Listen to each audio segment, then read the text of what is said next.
Will the Chinese government admit that it made mistakes by implementing the Great Leap Backwards and the cultural devolution that led to the death and starvation of 30+ million people?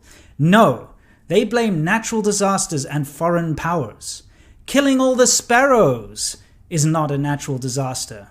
Telling the farmers to stop farming and make steel instead is not a natural disaster. No foreign powers forced Mad Mao to destroy China's culture and history. Mao strives for no less than a new world order. In 1957, he orders a campaign against sparrows for allegedly eating too much rice and grain. Damned creature, criminal for 1,000 years. Today is Payments Day. That's a contemporary poem by, at the time, about sparrows. Hundreds of thousands of Chinese keep drumming for hours, terrifying the sensitive birds and keeping them in the air, so that finally they die due to exhaustion. This is true. The bizarre logic behind this: millions of dead sparrows saving tons of rice and grain for the people.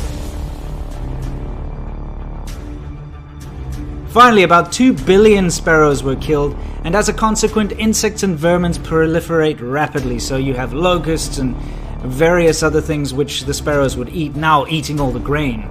So they have to take the sparrows off the list and put cockroaches instead. Therefore, China has to import sparrows from the Soviet Russia to fight the plague of verminous insects that are eating all the grains. So you see, this bizarre Mao logic led to massive amounts of starvation. Kill all the sparrows! That's a great idea.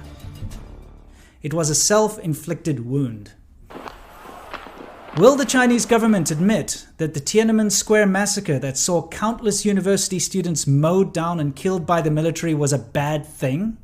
Nope, never have, never will. In fact, you're not even allowed to talk about it in China. Out of sight, out of mind, it's the Communist Party's way. Will the Chinese government admit that stealing intellectual property is bad? Since every single thing in modern China is a copy or a knockoff, including all military hardware, technology, roads, factories, buildings, infrastructure, etc., they are all copies or derivatives invented by other nations.